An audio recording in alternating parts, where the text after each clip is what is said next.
I'd like to welcome all of you here.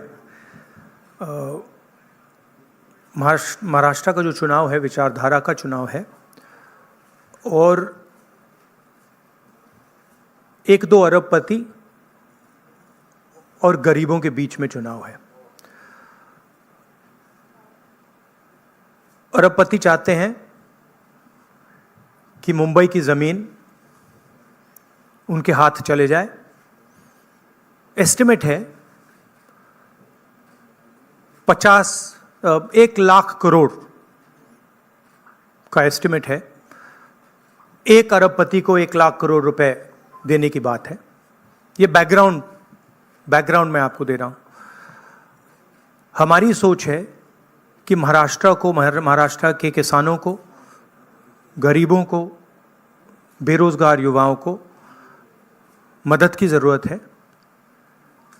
रोजगार, महंगाई main issues हैं और हमने क्लियरली बोला है, हर भाषण में मैं बोलता हूं कि हमारी फोकस महिलाओं की मदद करने का है। 3,000 रुपए हर महिला के बैंक अकाउंट में हम डालेंगे।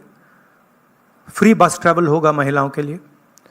किसानों के लिए 3 लाख रुपए तक का कर्जा माफ होगा। सोयाबीन के 7,000 रुपए प्रति क्विंटल। प्याज के किसानों के लिए fair price committee. Fair MSP कपास के किसानों के लिए। कास्ट सेंसस जो हम तेलंगाना में, कर्नाटक में करवा रहे हैं, वो हम महाराष्ट्र में करवाएंगे। हम जानना चाहते हैं और महाराष्ट्र की जनता को बताना चाहते हैं कि किसकी कितनी यहाँ पे भागीदारी है, कितना पार्टिसिपेशन है, किसकी कितनी आबादी है।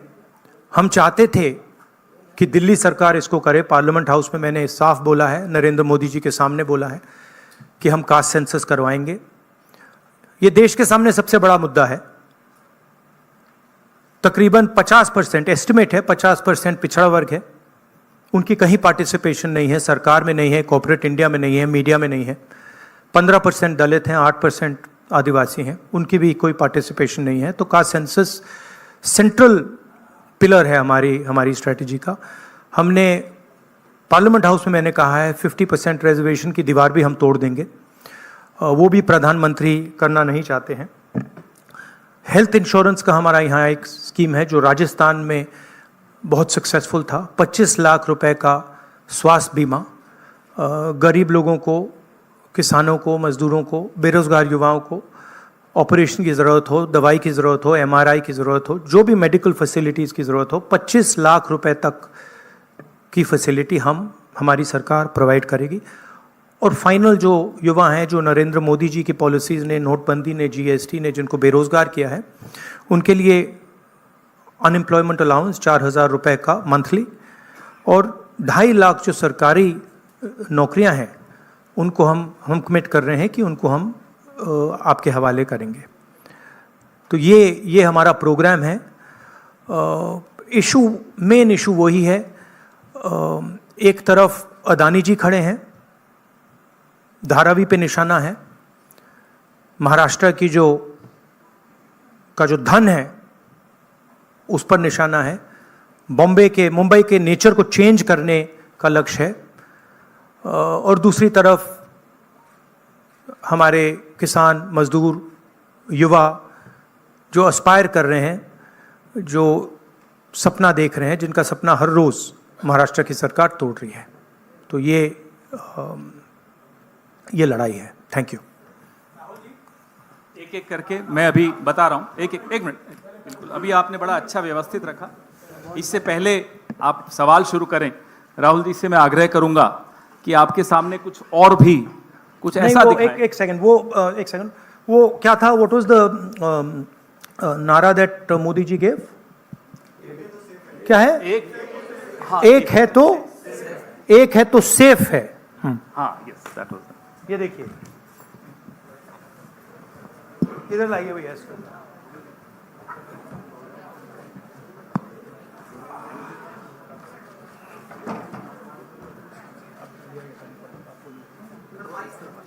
ये है नरेंद्र मोदी जी का एक है तो सेफ है। ये देखिए, एक है तो सेफ है।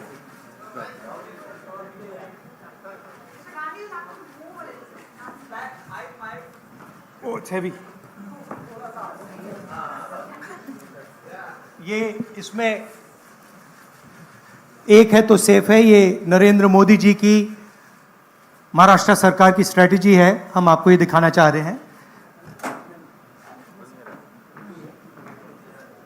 मुश्किल खुलता है माया, ये पकड़िए, ये देखिए, एक है तो सेफ है, देख लीजिए। और ये स्ट्रैटेजी का लक्ष्य है, देखिए, एक है तो सेफ है, धारावी का मैप है, ये भी दिखा दीजिए, दूसरा पोस्टर दीजिए। ये 1 लाख करोड़ रुपए का धंधा चल रहा है। ये आप देखिए, हमारे प्रधानमंत्री जी और अदानी जी एक साथ खड़े हैं, एक हैं तो सेफ हैं, और ये लक्ष्य है। तो उन्होंने अपना नारा दिया है, हम उनका थोड़ा नारे को आपको समझाना चाहते थे।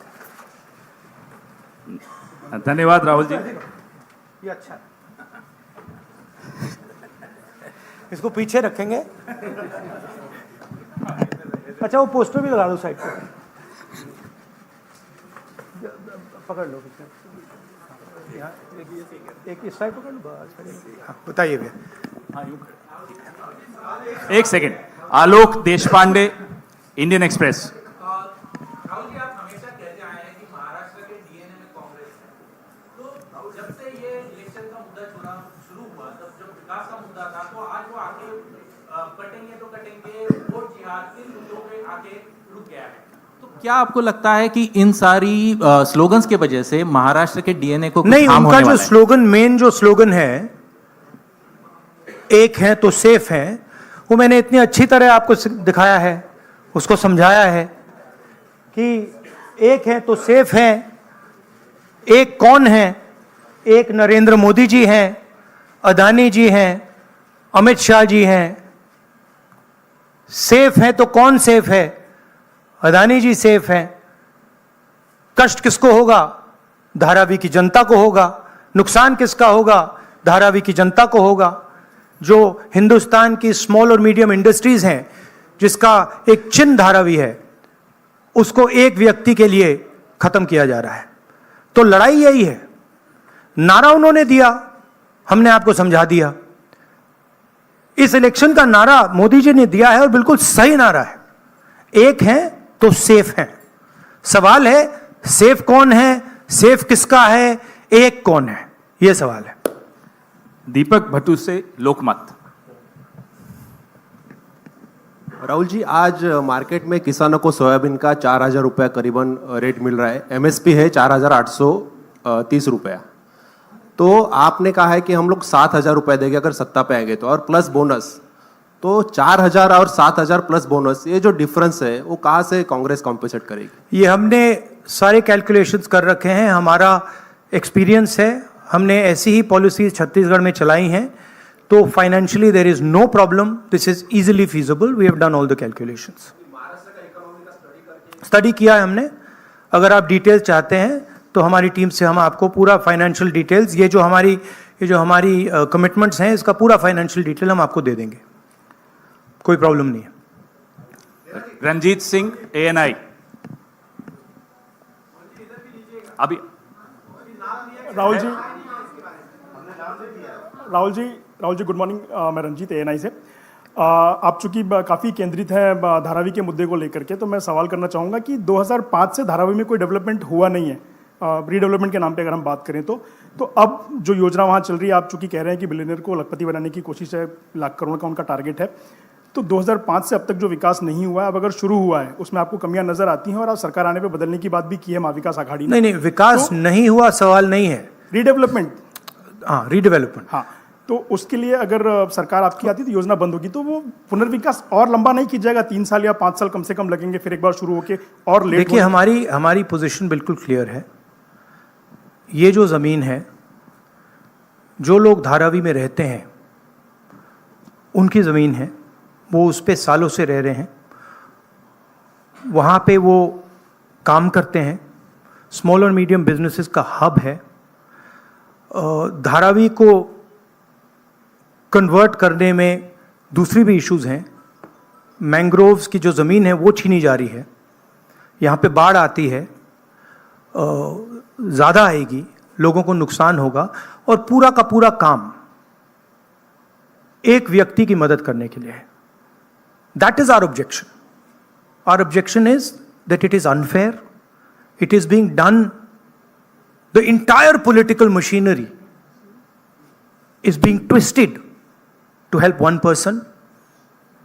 We are not convinced about how the tendering process was worked out, and we are absolutely convinced that this is theft of Dharavi land and it is being handed over to one person.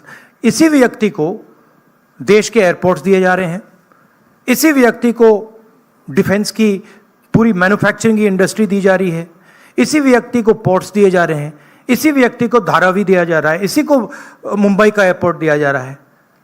और मैंने यहां पे आपको clearly दिखाया है कि पुराना रिश्ता है प्रधानमंत्री का। तो ये अदानी जी अपने आप नहीं कर सकते हैं। Without clear support of the prime minister of India, Dharavi can not be taken away from the people of India.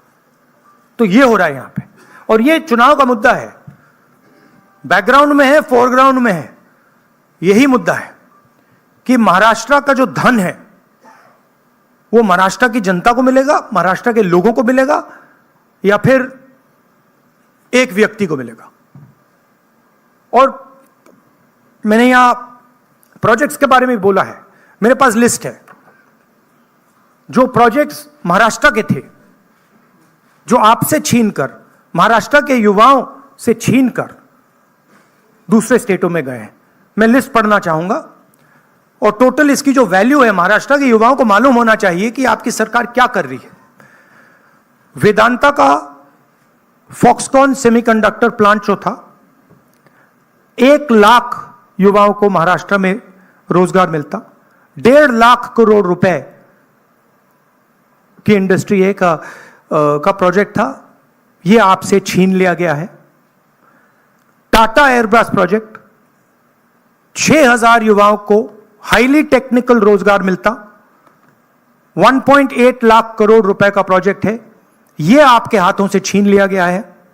IPhone manufacturing plant, 75,000 jobs Maharashtra के युवाओं को मिलते, 2 लाख करोड़ रुपए का प्रोजेक्ट था, यह आपके हाथ से छीन लिया गया है। International finances service centre, 2 lakh युवाओं को रोजगार मिलता, 1.63 लाख करोड़ का प्रोजेक्ट है, यह आपके हाथ से छीन लिया गया है। गेल पेट्रोकेमिकल प्रोजेक्ट, 60,000 करोड़ का प्रोजेक्ट है, 20,600 युवाओं को रोजगार मिलता, यह आपसे छीन लिया गया है। बट ड्रग पार्क, 80,000 युवाओं को रोजगार मिलता, 3,000 करोड़ का प्रोजेक्ट है। सेमीकंडक्टर प्लांट्स, 90,000 करोड़ के प्रोजेक्ट्स हैं, 3 लाख युवाओं को रोजगार मिलता। टोटल 5 लाख युवाओं के जो जॉब्स हैं वो आपसे छीने गए हैं। महाराष्ट्र के युवाओं, आप इस बात को समझिए, धारावी की जमीन छीनी जा रही है। मोदी जी सामने बोल रहे हैं, एक हैं तो सेफ हैं, अदानी जी को दी जा रही है। 7 लाख करोड़ रुपए के प्रोजेक्ट्स आपसे छीने गए हैं, और 5 लाख युवाओं को रोजगार मिल सकता था, वो आपसे लिया गया है और दूसरे प्रदेशों में गया है। ये रिकॉर्ड है, ये पक्की बात है, ये हवा की बात नहीं है। अनन्या गुप्ता, और पीटीआई। अगर आप इसके डिटेल चाहते हैं तो हम आपको सबको डिटेल्स दे सकते हैं। महाराष्ट्र के युवाओं, आप ये बात समझिए, आपसे आपकी सरकार, महाराष्ट्र की सरकार रोजगार चोरी कर रही है। Sir, if we see the tendering process, it is stated that everyone will get houses in Dharavi who are staying over there. So how do you claim and justify that people will get Everybody homeless? knows how Adani tendering process works. The whole country knows it. Okay, everybody knows how CBI is used, how ED is used, how income tax department is used, how people are pressured. An example is sitting in front of you in Mumbai airport. It's there for everybody to see. Now, it's one thing if the media doesn't want to report it, right? But the fact of the matter is the whole country knows that Mr. Adani is fully supported by the Prime Minister, and anything that Mr. Adani wants, he gets. Sir Deepa इस कदम elections में साकाल, एक second please, अनुशासन please. Deepa कदम साकाल। धारावी का redevelopment policy कैसी होगी, इसका आपके पास counter agenda क्या है? धारावी का रीडेवलपमेंट कैसे होगा, इसका धारावी का डेवलपमेंट जो वहां के स्टेक होल्डर्स हैं उनके इंटरेस्ट को लेकर होगा। आज उनके इंटरेस्ट को परे किया जा रहा है, उनके इंटरेस्ट को निगेट किया जा रहा है और इनके इंटरेस्ट को पूरा सपोर्ट दिया जा रहा है। और सिर्फ धारावी की बात नहीं है, दूसरी जमीन की बात है, मैंग्रोव्स की बात है, मुंबई की फ्लडिंग की बात है। तो ये सिंपल चीज नहीं है कि भाई सिर्फ धारावी जा रहा है, ये बड़ा कॉम्प्लिकेटेड डिसीजन है और हम चाहते हैं कि जो धारावी के स्टेक होल्डर्स हैं और मुंबई की जनता का इसका फायदा हो। तो जो भी होगा स्टेक होल्डर्स से पूछकर, स्टेक होल्डर्स के पार्टिसिपेशन के साथ होगा, एक व्यक्ति के लिए सारे रूल्स तोड़कर नहीं होगा। राजू सोनवने, एबीपी माझा।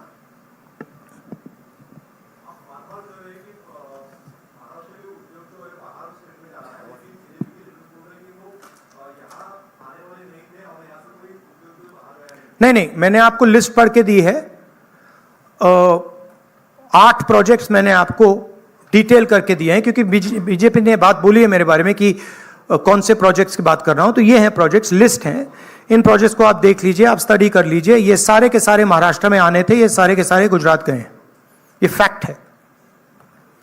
लास्ट और ये हर महाराष्ट्र के युवा को मालूम होना चाहिए कि आपकी जमीन अदानी जी को दी जा रही है, आपका फ्यूचर अदानी जी को दिया जा रहा है। और यहां पे जो 8 प्रोजेक्ट्स हैं, जो पूरे महाराष्ट्र के युवाओं के फ्यूचर के प्रोजेक्ट्स थे, वो सब छीन कर आपसे दूसरे स्टेट में चले गए। राहुल जी अक्षय, एक सेकेंड, ऐसा राहुल जी ऐसे नहीं भैया, एक एक करके प्लीज। एक करके, अभी वो कहीं नहीं जा Thank रहे you. जब तक आप।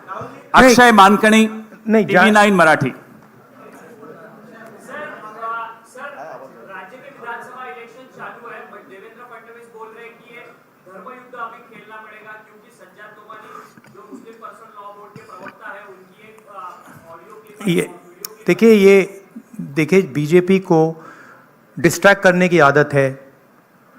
मैंने आपसे कहा कि मेन मुद्दा रोजगार का है, उसके बाद मैंने आपको ये 8 प्रोजेक्ट्स की लिस्ट दी, राइट, जो डिटेल कर रहे हैं कि 7 लाख करोड़ के प्रोजेक्ट्स यहां से गए और 5 लाख युवाओं को जो रोजगार मिलना था वो महाराष्ट्र की सरकार ने यहां से भेज दिए। धारावी की जमीन की बात की, 1 लाख करोड़ रुपए की वैल्यू है, महाराष्ट्र की है, मुंबई की है, मुंबई के लोगों की है, वो आपके सामने छीनी जा रही है। जो स्टेक होल्डर्स हैं उनको परे किया जा रहा है, ठीक है। किसानों को सही दाम नहीं मिलता है, बेरोजगारी बढ़ती जा रही है, महंगाई है। अब बीजेपी इन सवालों के जवाब कैसे दे? वो दे ही नहीं सकती है, तो डिस्ट्रैक्ट तो करना ही पड़ेगा, कुछ ना कुछ तो करना पड़ेगा, मगर डिस्ट्रैक्शन होगा नहीं। लास्ट क्वेश्चन, साहिल जोशी। राहुल जी यहाँ पर है। भैया last question please. Rahul ji यहाँ पर है। किसको दे रहे हैं? साहिल यहाँ पर। सर यहाँ पर सर, कल जो महाविकास आघाड़ी की रैली हुई थी, वहां पर उद्धव ठाकरे ने कहा कि अगर उनकी सरकार आएगी तो सबसे पहला काम वो ये करेंगे कि अडानी का टेंडर रद्द करेंगे। क्या आपको लगता है कि आप और शिवसेना यूबीटी इस बात पर ज्यादा पॉलिटिकली अलाइंड है, आइडियोलॉजिकली आप ज्यादा अलाइंड है? कल आपके ट्वीट का भी उन्होंने जिक्र किया था जो आपने बाला साहब ठाकरे के इस पर किया था, तो आपको लगता है कि आप दोनों ज्यादा अलाइंड है इस चीज नहीं, पर? देखिए सिंपल सी बात है, हमारी जो सरकार आएगी वो महाराष्ट्र के लोगों की इंटरेस्ट को प्रोटेक्ट करेगी। जो धारावी में हो रहा है वो महाराष्ट्र की जनता के इंटरेस्ट के खिलाफ है, वो धारावी के जो रेजिडेंट्स हैं उनके इंटरेस्ट के खिलाफ है, वो मुंबई के जो रेजिडेंट्स हैं उनके इंटरेस्ट के खिलाफ है। हम महाराष्ट्र के, मुंबई के और धारावी के जो रेजिडेंट्स हैं उनके इंटरेस्ट को प्रोटेक्ट करेंगे। इसीलिए हम एक साथ खड़े हैं और जो उद्धव जी ने कहा है वो सही है और उसका मैं सपोर्ट करता हूं। धन्यवाद राहुल जी, आप सबको बहुत बहुत धन्यवाद। सर, फिर आएंगे, बहुत जल्दी आएंगे। सर 23 तारीख के बाद फिर आएंगे। धन्यवाद। Thank you. सुनिए सुनिए भैया, एक सेकंड मुझे बोलने दीजिए, मुझे बोलने दीजिए प्लीज। एक सेकंड, मुझे बोलने दीजिए। एक सेकंड। सो थैंक यू, आप सबका बहुत बहुत धन्यवाद। आगे भी जाना है, देखिए लास्ट है क्या? मुझे झारखंड जाना है। भैया आप प्लीज बैठ जाइए, मैं बात कर रहा हूं, आप बैठ जाइए 2 मिनट, डिस्टर्ब मत कीजिए। हाँ, तो आप सबका मैं धन्यवाद करता हूं। मुझे झारखंड में भी ऐसा ही प्रेस कॉन्फ्रेंस करना है और टाइमिंग की थोड़ी इशू है, तो मैं आप सबका धन्यवाद करता हूं। और इन चीजों के बारे में आपके और सवाल हों तो हमारी टीम यहां है, जो भी आपके सवाल होंगे वो डिटेल आपको दे देंगे। थैंक यू वेरी मच, नमस्कार।